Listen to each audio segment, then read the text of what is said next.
system lockdown enabled.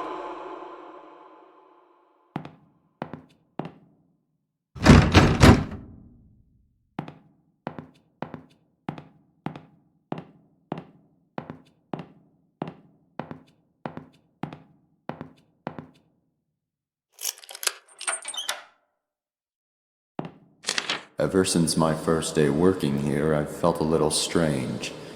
Now, after what happened that day, things seem to be getting even stranger. I'd even go so far as to say creepy. I've been an embalmer for years now, and I'm very passionate about my job. I've always felt comfortable with what I do, so it's pretty unusual that I feel this way. 2 of my colleagues have died. I had to embalm them both. However, grief can't explain this feeling. Up until just 4 days ago, I hadn't even known about the history of this funeral home. I already knew that it was ridiculously old, but what I didn't know was that it allegedly harbors some kind of powerful aura which traps and torments the spirits of people who have died in a state of grief or fear, and have at some point been associated with the building in one way or another. These associations apparently include those occurring post-mortem, such as embalmings and funerals.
To make things even weirder, this place has a serious lockdown system. Yesterday was the first time I've ever seen it used, and many of the workers, including myself, were ordered to wait in the family room until the situation was taken care of.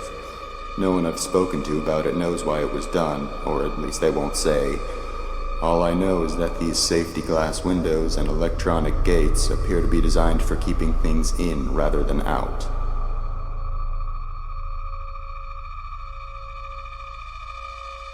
I was the first responder that day. I was the first and only person to make it to Myrtle's side before she passed away.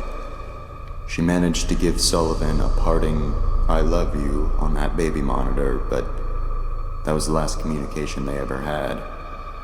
The last thing she ever did was give me that piece of paper. It was a short poem she had written for Sullivan earlier that day. She asked me to give it to him, and I promised her I would. Then she slipped away. I guess Sullivan had picked up by Myrtle's weak rasping in the baby monitor that something was happening to her, because soon after she'd passed, he came running into the hall from the upstairs arrangement room. But he was too late. She was gone.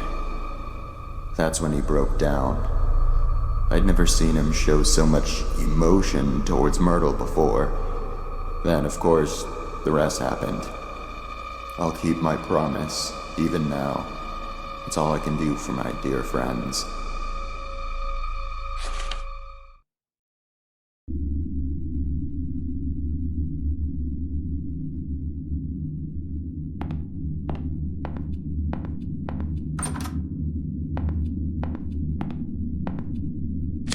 There are a lot of strange things I've seen around this place. For instance, the fireplace that isn't even a real fireplace. It's some kind of ladder shaft, but there's a tough metal grate fastened over it that appears to be controlled electronically, most likely by the lockdown system. I'm assuming the shaft leads down to the basement, but it must have been sealed off because it's not accessible from anywhere down there. Another thing I've started wondering about is a metal handle that's been sitting on Michael's desk for about a month now. I asked about it once out of curiosity, but he avoided giving me a direct answer. He told me it broke off of something. I had already assumed this, seeing as it's covered in dirt and rusted around the edges where it had clearly been attached to something for a very long time. Perhaps the biggest mystery I've encountered here is the place Myrtle always went for privacy. She was often depressed, so she was always going into the downstairs hall on her way to wherever it was she went to be alone. However, she seemed to vanish. The only place she could have gone from that hallway is down into the basement, but I went down there one day to ask her something and I couldn't find her. I'm wondering if there's a secret room somewhere down there. After all, I did learn from Michael that this building is from the 1600s, long before it was ever a funeral home. Buildings as old as this one sometimes have quite a few secret areas.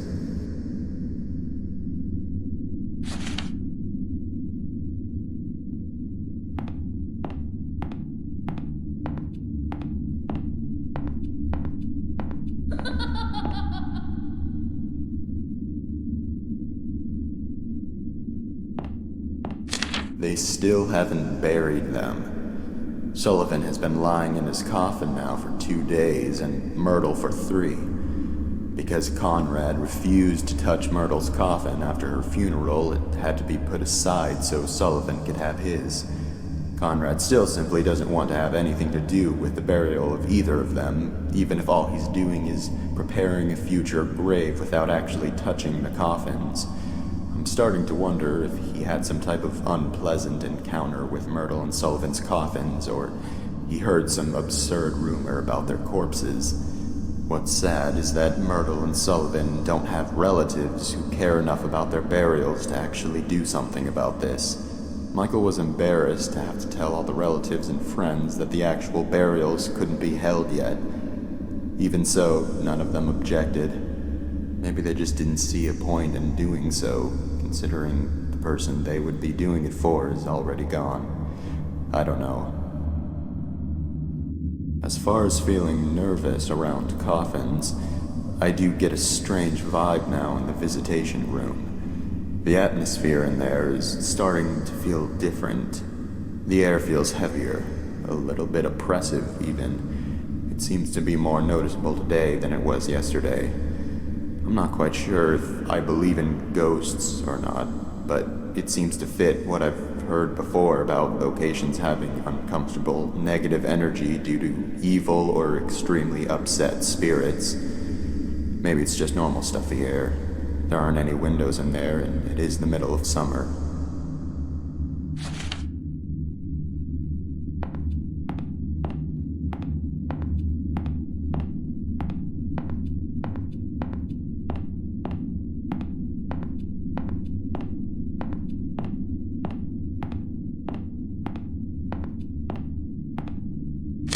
It turns out that Devon got into the morgue by stealing Sullivan's key card from the office.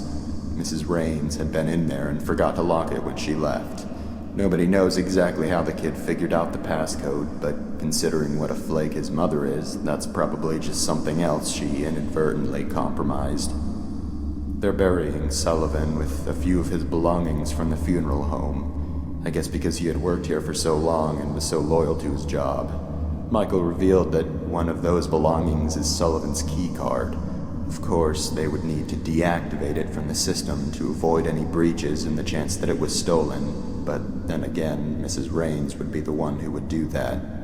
I discovered earlier today that Devon had stolen the system lock override key as well and hidden it somewhere in the building. This has got to be the most troublesome, ill-behaved kid I have ever encountered.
Those attending the funeral service for Sullivan James, please gather in the visitation room.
Sullivan James was blind as a bat.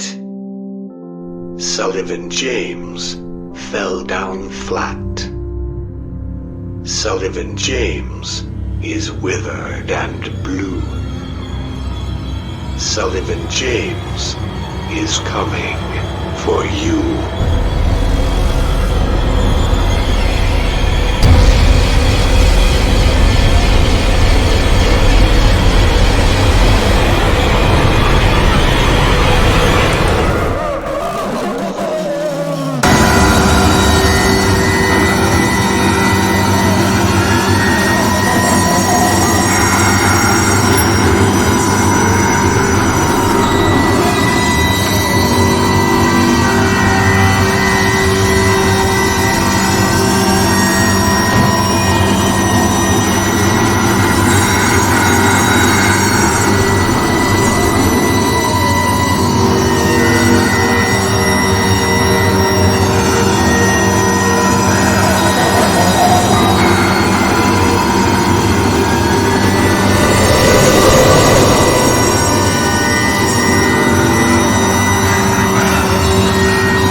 Everyone here is dead. They've all been killed. Ghosts in this house are not like ghosts in other houses. If they're looking for something specific, their corpses actually get up. Someone threw the lockdown switch and I can't get out. I finally found the override key, but I'm not sure exactly where the switch is.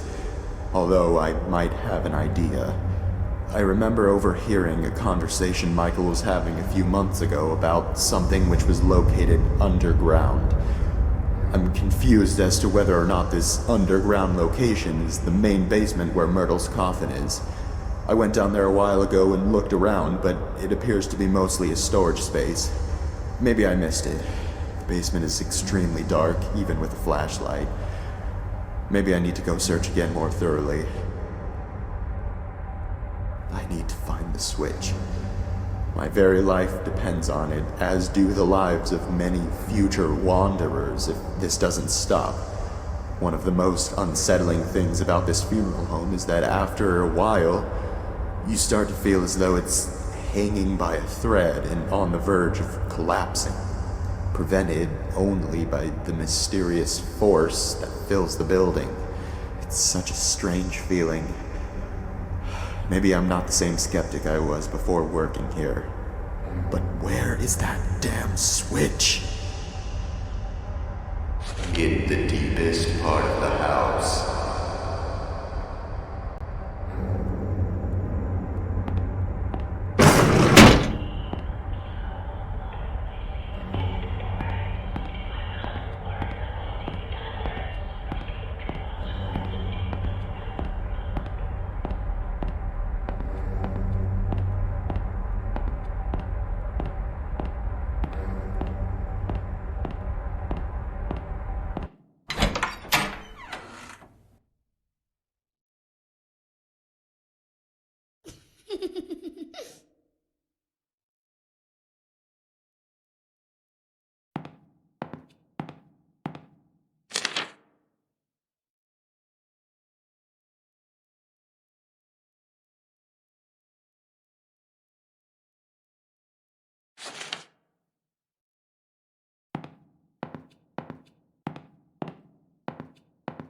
No.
This is it. Now I know where Myrtle always went for privacy. Now I know where the handle on Michael's desk came from. Devin must have been trapped down here and couldn't get out. It was only a little while after the search when everything went wrong. All I was ever trying to do was keep my promise. I only ever had the best intentions, but I've angered Sullivan. It was a mistake to touch that rose. This might be the last thing I ever write. I've left my notes all throughout this building in hopes that they might help anyone who happened to get trapped here. If that's the case, and you've made it this far, I'm sorry to say that I probably never made it out. However, I can tell you that I know for a fact the switch is down here. Once I flip it, I will leave the control key behind. If you already have it, then it was moved somehow.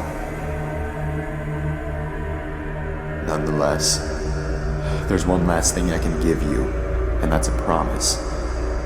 These tunnels are not a dead end. At some point, there's a ladder which will take you back up to the ground floor. I don't know how far down it is, but I know that it's there. I always did feel a very faint draft coming from that fireplace, and sounds always seemed to echo down into it. After disabling the system lock, there should be a definite escape path. This air is stifling. Ever since Myrtle's death, the energy throughout this entire building has been growing more and more negative. My body is starting to ache, and my stomach is becoming unsettled. Now I'm getting dizzy. This house has been collecting souls for so many years. It needs to be stopped. It needs to be torn down. If I never make it out, I'll just be one more soul it's claimed. I guess I do believe in ghosts after all.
just mean goodbye, baby.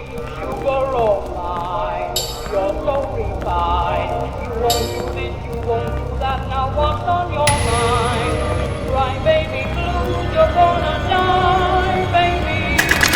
You're gonna die, you're gonna die, you're gonna die, you're gonna die, you're gonna die, you're gonna die, you're gonna die, you're gonna die, you're gonna die. Full system lockdown disabled.